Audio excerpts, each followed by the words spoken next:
अस्सलाम वालेकुम, आप देख रहे हैं डॉन न्यूज़ में कमेज़बान अब्दुल गफ्फार। और जनाब आईसीसी चैंपियंस ट्रॉफी 2025 अब उस मरहले पर जहां चैंपियन का फैसला होना है। 24 घंटे से भी कम टाइम रह गया। कल 2 बजे भारत और न्यूजीलैंड की टीमें दुबई स्टेडियम में मद्दे मुकाबिल होंगी। इस फाइनल के हवाले से बहुत सारे तबसरे हो रहे हैं। बहुत सारे तबसरे जो नेगेटिव थे वो तो हमने आई थिंक 1-2 दिन में कर लिए, बट आज हम आपको कुछ इन्फॉर्मेशन भी देंगे। जैसे कि भारत और न्यूजीलैंड का मैच मोस्ट लाइकली उस विकेट पर होगा जहाँ पाकिस्तान इंडिया का मैच हुआ था, जहाँ इंडिया ऑस्ट्रेलिया का मैच हुआ था। एक ऐसा पिच जहाँ पर निस्बतन शायद ज़्यादा रन बनने की तवक्को है। इसके साथ साथ हेड टू हेड भी आपके साथ शेयर करेंगे, जिसके अंदर 61 भारत मैच जीत चुका है, 50 न्यूजीलैंड ने जीते हैं। लेकिन जो न्यूट्रल वेन्यू है, यानी जब ये दोनों टीमें घर से बाहर खेलती हैं, तो वहाँ पर 16-16 का मुकाबला है। तो इट इंडिकेट कि बहुत अच्छी एक राइवलरी दोनों के दरमियान है। 2019 का वर्ल्ड कप आपको याद होगा, जब सेमीफाइनल में शिकस्त दी थी। वर्ल्ड टेस्ट चैंपियनशिप के फाइनल में भी न्यूजीलैंड ने हराया था और अभी घर में 3-0 से हरा कर आए हैं। तो एक बड़ा, मैं समझता हूँ दीगर टीमों का मुकाबले में बड़ी कंपेटिटिव है न्यूजीलैंड की टीम भारत के खिलाफ, उनकी अपनी कंडीशन में भी। रोज़ की तरह मेरे साथ मौजूद है फैसल इलियास, उन्हें खुशामदीद कहते हैं। फैसल, नाउ 2 दिन थोड़े से लग रहा था थोड़ी सी क्रिकेट के बगैर बोरियत हो रही है, but now we are heading towards the final, तो एक थोड़ी सी एनर्जी वैसी आ जाती है। बट जो मैंने आपको स्टैट्स बताए और जो पिच की इन्फॉर्मेशन दी, कैसे आप एनालाइज करते हैं गेम को, क्योंकि माइंड गेम्स बहुत होंगे और मैट हेनरी की भी अभी तक कंफर्मेशन नहीं है, he might be ruled out of the game.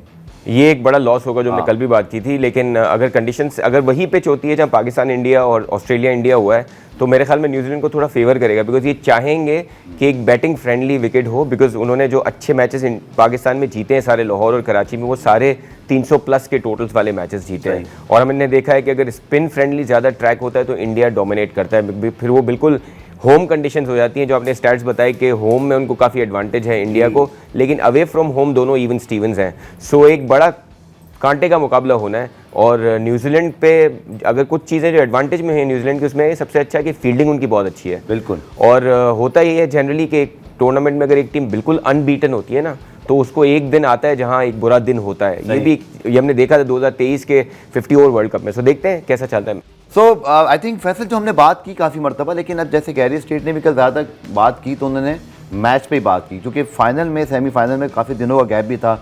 New Zealand यहाँ पर खेला भी हुआ है। आई थिंक न्यूजीलैंड के केस में तो कम से कम हम ये नहीं कह सकते कि कोई बहुत बड़ा एडवांटेज अब भारत को होगा, because they already played hair.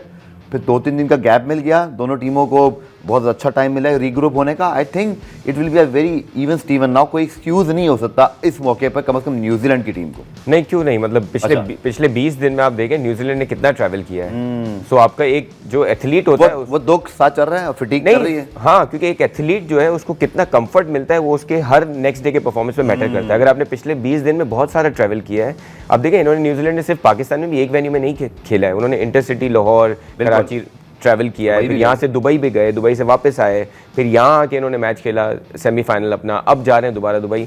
तो वो फैक्टर तो है, इंडिया को एडवांटेज है। और अगर देखें पिच में भी अगर स्पिन फ्रेंडली हुआ तो इंडिया का पलड़ा भारी रहेगा, बिकॉज वरुण चक्रवर्ती का उन्होंने न्यूजीलैंड ने ऑलरेडी कह दिया कि जो मैच वो हारे थे वो वरुण की वजह से हारे थे, 5 विकेटें ली थी उन्होंने। सो ये सारी चीज़ें हैं जो इंडिया के एडवांटेज में हैं। लेकिन अगेन न्यूजीलैंड के एथलीट्स इतने स्ट्रॉन्ग हैं कि वो इस सारी फटीक से निकल के भी इंडिया को हरा सकते हैं। बिल्कुल ठीक। स्क्वाड के ऊपर हम बात करते हैं, कल भी की थी, लेकिन मैं चाह रहा हूँ थोड़ा कुछ हेड टू हेड हो जाए।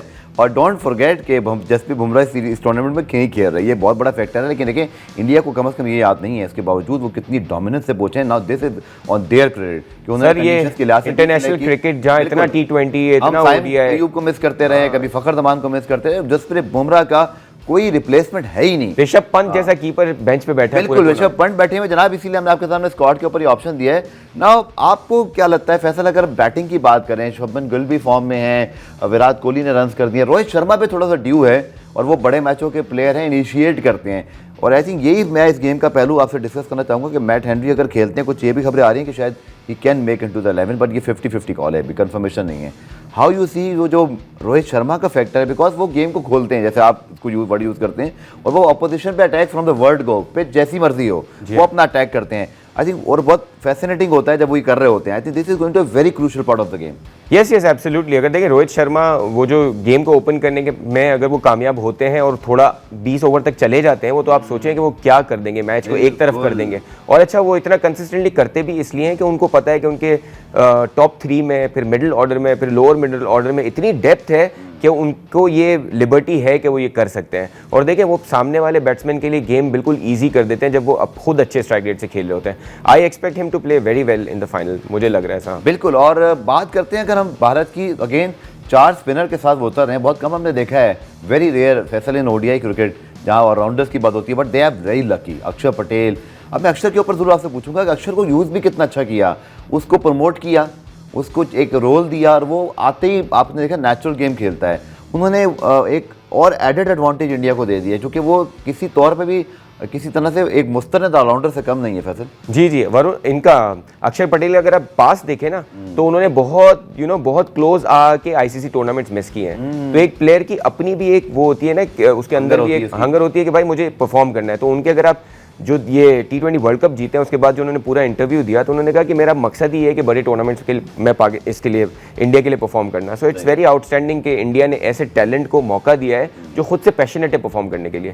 देखिए पाकिस्तान के और बाकी प्लेयर्स में फ़र्क आपको यही लगता है कि आपको वो जो पैशन है ना जीतने का वो पूरी टीम में कम दिखता है, जो इंडिया के प्लेयर्स में दिखता है बहुत ज़्यादा। आपने कुछ फुटेजेस देखी होंगी कि इंडिया में फील्डिंग में छोटे छोटे लैप्सेस पे आप देखें, थ्रो नहीं पकड़ी उन्होंने जी कुलदीप यादव ने, और आपका सुप्रीम बॉलर है कुलदीप यादव। अगर आपका कोई शाहीन शाह को अगर आप कुछ कह सकते हैं फील्डिंग में, वो कोई भी लैप्स कर दे। So this is how the team is made कि आप छोटे छोटे एरर्स को भी अवॉइड करते हैं, जब जाके आप फाइनल तक पहुंचते हैं और फाइनल भी जीत सकते हैं। जी, प्रोग्राम में एक ब्रेक लेते हैं, ब्रेक से जब वापस आएंगे तो न्यूजीलैंड के स्क्वाड की बात भी करेंगे, और फिर दोनों टीमों को जो मैच हुआ था उसको थोड़ा रिकॉल करते हैं, वहाँ बड़े हमें अच्छे पॉइंटर्स मिले और उससे क्या टीमें अपने गेम प्लान को मज़ीद जो है ना वो रिफाइन कर सकती हैं। डिस्कस करते हैं शॉर्ट कमर्शियल ब्रेक के बाद।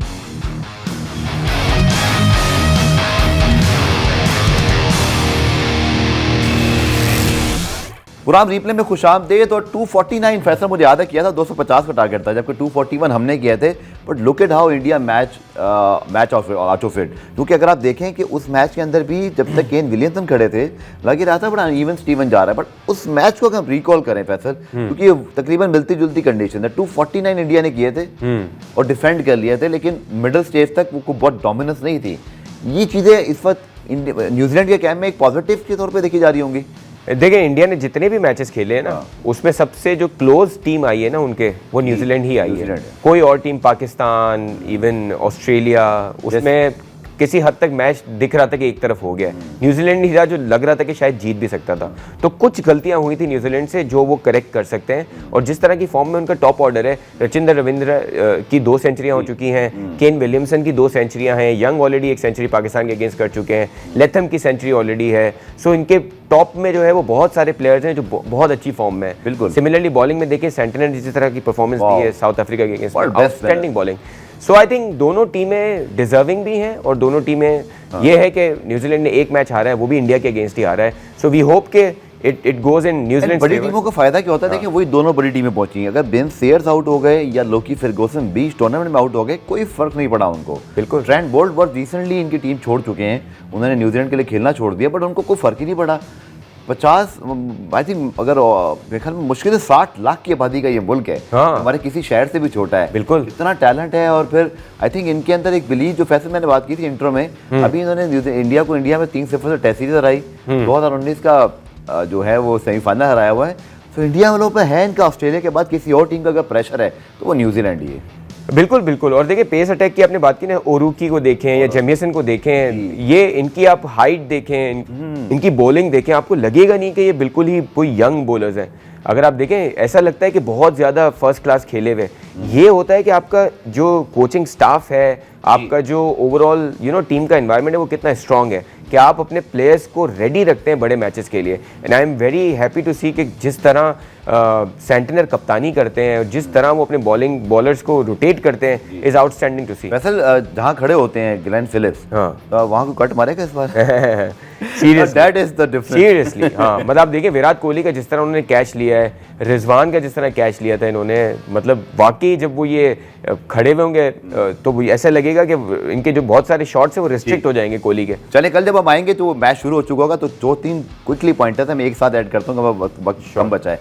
टॉस फैक्टर फैसल, दूसरा वो जो लोग बात कर रहे हैं कि इंडिया इज क्लियर फेवरेट, जैसे आपने कहा था 60-40, हाँ मुझे ऐसे ही लगता है। बट टॉस फैक्टर कितना इंपॉर्टेंट, क्योंकि हमने देखा था कि न्यूजीलैंड थोड़ा स्ट्रगल किया था रन चेज में against the quality of Indian spin. अगर न्यूजीलैंड टॉस जीतता है, they will love to bat first I think they will go for batting first because India से जो मैच हारे हैं उसमें वो चेस करते हुए हारे हैं और इंडिया भी शायद अगर टॉस जीतेगा तो बैटिंग फर्स्ट जाएगा। लेकिन अच्छी बात यह है कि अगर आप सारे मैचेस देखें यूएई में डिफरेंट पिचेस पे जो खेले गए हैं वहाँ पे टॉस इतना इंपॉर्टेंट नहीं था बिकॉज इंडिया टॉस हार के भी जीता है। सो ये बैटिंग करें पहले या बैटिंग बाद में करें, ये अच्छी बात है एक फाइनल के लिए कि टॉस पे पूरा गेम डिसाइड नहीं होगा। बट यू आर राइट, अगर न्यूजीलैंड टॉस जीतेगा दिल गो फॉर बैट फर्स्ट, जो मुझे लगता है। ठीक है, 60-40 मेरा भी ख्याल है कि इंग्लैंड न्यूजीलैंड वाला अगर फाइनल हो जाए तो क्या बात होगी, 2019 वाला। It could be an exciting final, yes. कहते हैं ना बिल्कुल आखिर तक मैच चला जाए, ऐसा पॉसिबल है, दोनों टीमों की फाइटिंग स्पिरिट ऐसी है। चलिए फैसल, बहुत शुक्रिया, थैंक यू। चलिए इंशाल्लाह जब आएंगे तो मैच चल रहा होगा लेकिन उसके ऊपर बात करेंगे and we are very excited कि फाइनल कौन जो है वो जीतता है। इस पर कल इंशाल्लाह हम ड्यूरिंग मैच ही बात करेंगे। 3:30 बजे में ज्वाइन कीजिएगा, तब तक के लिए अल्लाह हाफिज़।